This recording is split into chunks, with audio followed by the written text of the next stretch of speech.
Right, Roger. So this week for film marketing, we've got a biggie. We've got the biggest of the biggies, probably. The Lord of the Rings trilogy, Pascal.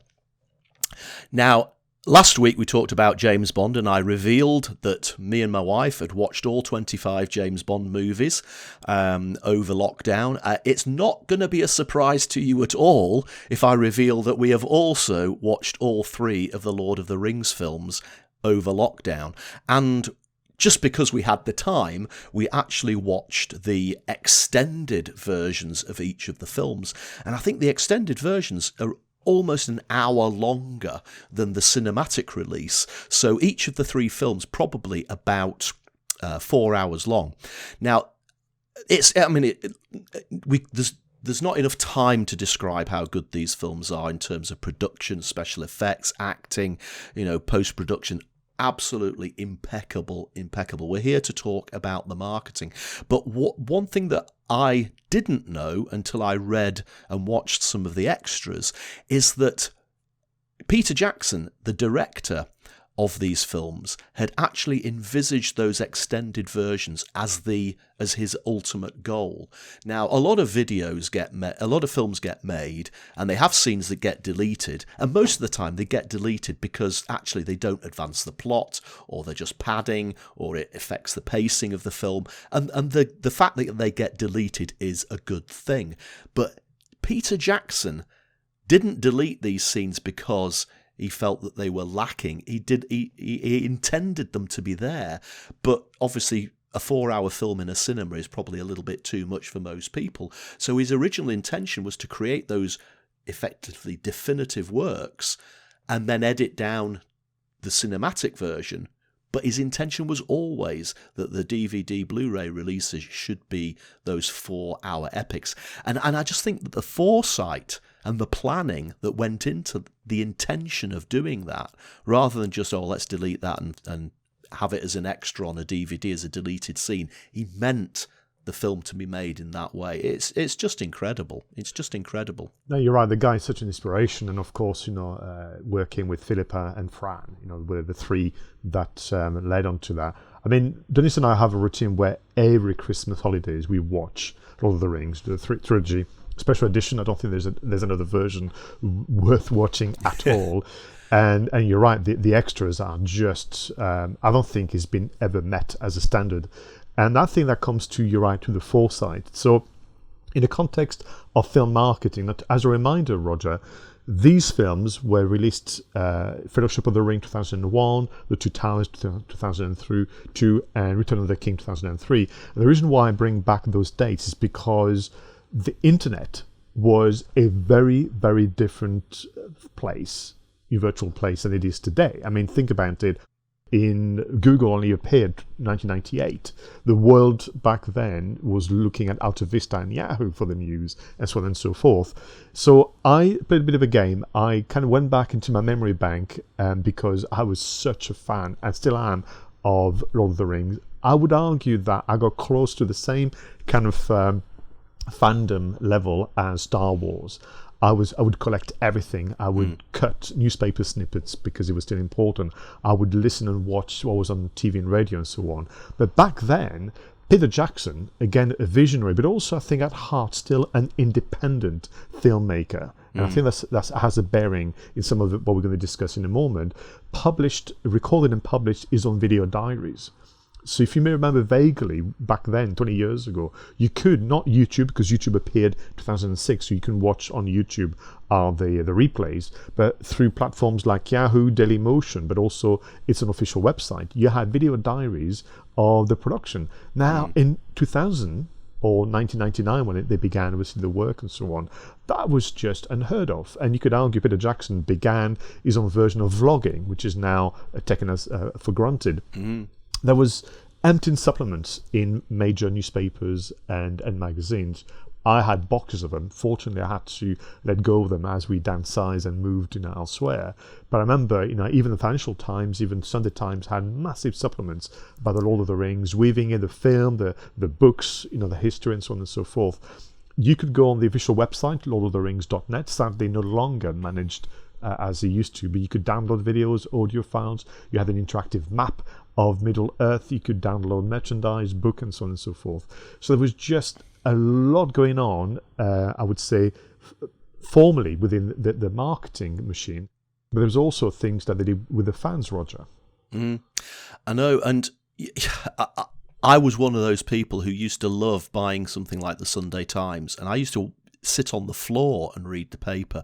And I don't know whether it was Sunday Times or which, but there was a great big map of Middle Earth that you could unfold, and it was right there on the floor. And I think my cat came and sat in the middle of it and stopped me from actually looking where Mordor was. But that we don't get that sort of thing in the digital world anymore, and that's why it's so good to talk about these things. It's nostalgia, but you're right. He worked directly with the early versions of fan sites, Tolkien fan sites and content portals, which I guess you could argue were the earliest versions of influencer marketing, weren't they? Working with Tolkien fans. Fantastic. He flew over Harry Knowles from Ain't It Cool News and other bloggers to visit the set in New Zealand.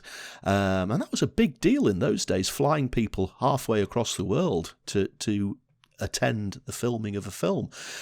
Study materials were on offer to schools to allow teachers. I remember when I was in primary school, The Hobbit was on our reading list, and then as we moved into secondary school, Lord of the Rings was on the reading list. Can you imagine the interaction that those kids got by having those study materials given to them by the filmmaker? Just incredible. And it's those little genius pieces of marketing that, really, really tip the balance here.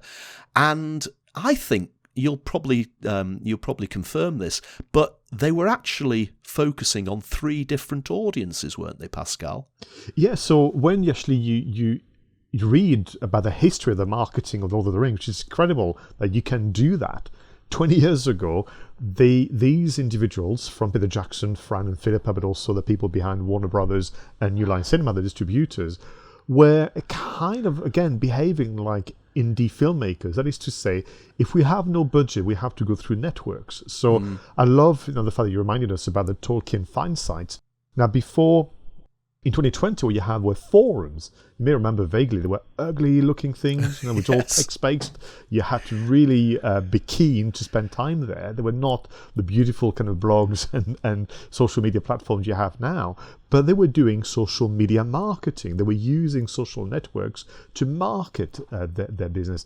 They allowed those fan sites to create their own kind of news. Say, well, here's the photography, here's the video clips and so on.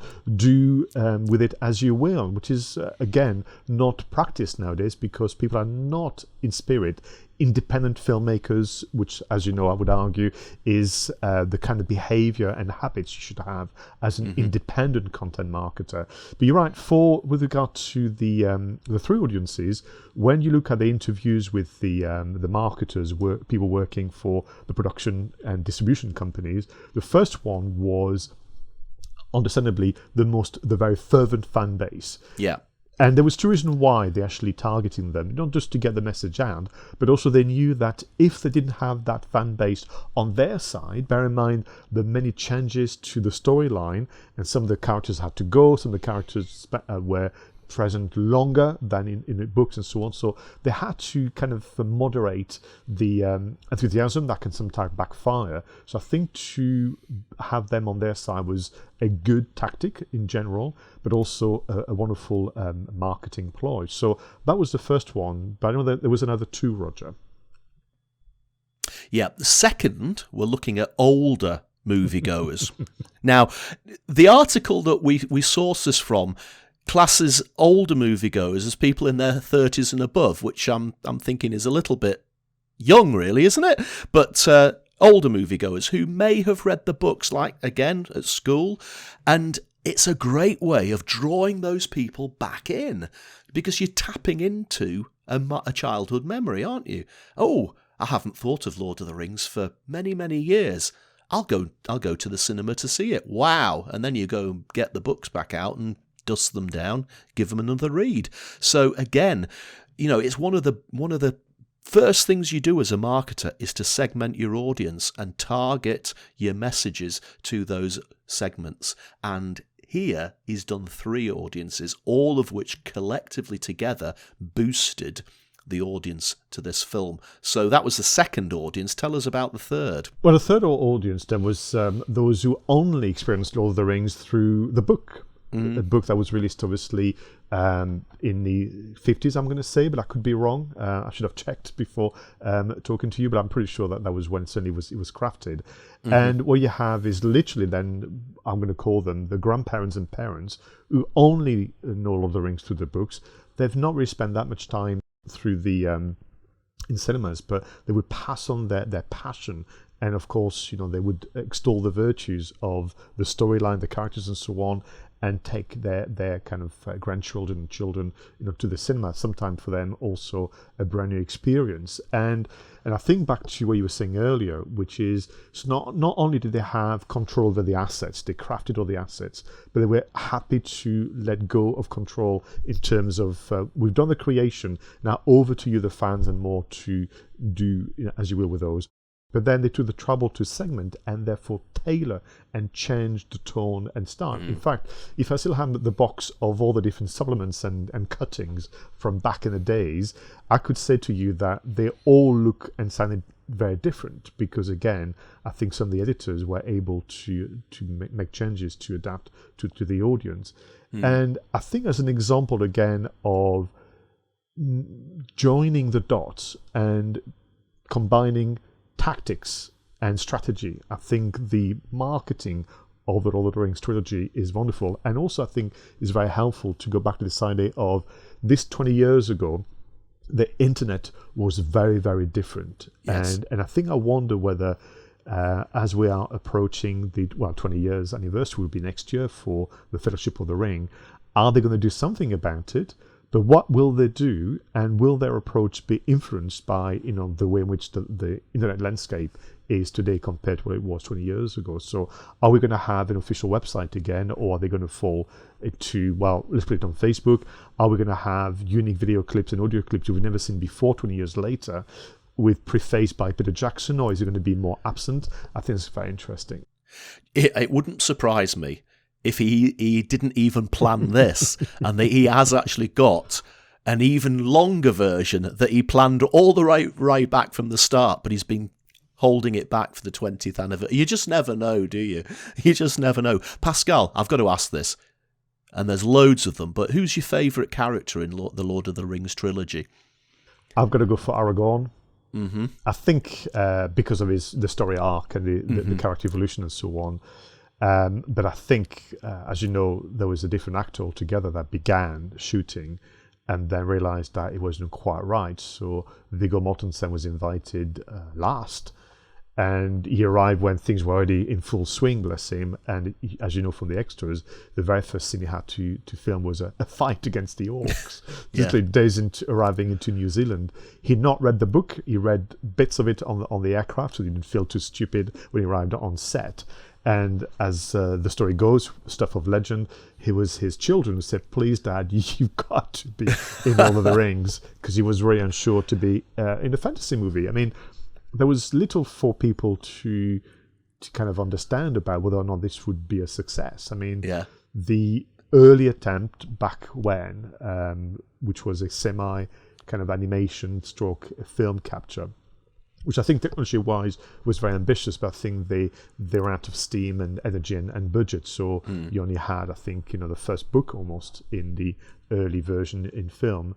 But I think Lord of the Rings, I would imagine that one of the reasons also perhaps Peter Jackson went ahead with the video diaries and with the official website and so on, maybe it was to pacify the financiers and also to secure perhaps more support from production companies and distributors, because again, this was huge gamble. This could have failed miserably. My favourite character, Pascal, is Gollum, or as he originally was Smeagol. And even when I'm sitting here telling you this, I'm surprised that I'm admitting to you that my favourite character in the film trilogy is something which was actually pretty much entirely CGI. Now I know that they took the actor Andy Serkis, I think he was called, and they used his voice obviously, and they used his face as as a way of getting the expressions into that CGI character. But the actual character itself that we saw on the screen was entirely animated using computer graphics, and it's such an amazing performance. I mean, such a tortured soul, and there's the two sides of his character constantly talking to each other, and the way that they did the different camera angles when it was good Gollum, if that's possible, sort of not so bad Gollum and bad Gollum, and it was such an amazing performance. It just sucks you in, and every time I watch this film, I get sucked into the immense character, and I have to almost pinch myself and say, Roger, this character isn't real. It's actually completely generated by computer graphics.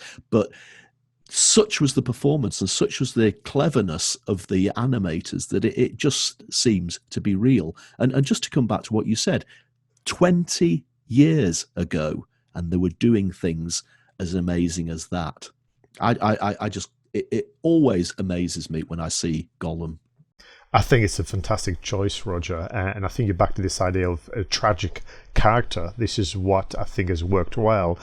I know from the extras again that this came as a surprise to the producers and filmmakers that the audience actually really, really loved Gollum and Smeagol, to the point where actually, if I'm not mistaken, in Return of the King, the lead-in segment, which is something that we will always look forward to, because if you remember, Roger, those films were released in December in the UK, so it was like the yearly event. In fact, at the end of Return of the King, I looked at Denise, and I will say I had a few tears in my eyes, and I said to her, what we're going to do next year? Because for the last 3 years, this has been the thing that we look forward to. But certainly in terms of the presence or the screen time of Smeagol/Gollum, this has been something that was added later because of the favourable reaction to the character, and I think that has meant the film. Because I think without that, you don't have the same tension with Frodo and so on. So, do you know? We need to be careful that this doesn't become this sole special edition as the Two Geeks and the Marketing Podcast. But I think when it comes to film marketing, 20 years ago, Peter Jackson, supported by obviously his vast team, including Fran and Philippa, have taught us some very important lesson. And it's back to this idea of that independent filmmaker's spirit, being a little crafty, resourceful, but using connections to get your message out there. Absolutely agree. Absolutely agree. Phenomenal marketing for some phenomenal films. Okay, let's bring today's recording then to a close. To you, our viewers and listeners, thank you so much for your support. Feel free to subscribe and add your suggestions for future recordings in the usual places. He was Roger Edwards. I was Pascal Fintoni. Until next time, go out there, make amazing content, and if you're going to do marketing, do it right.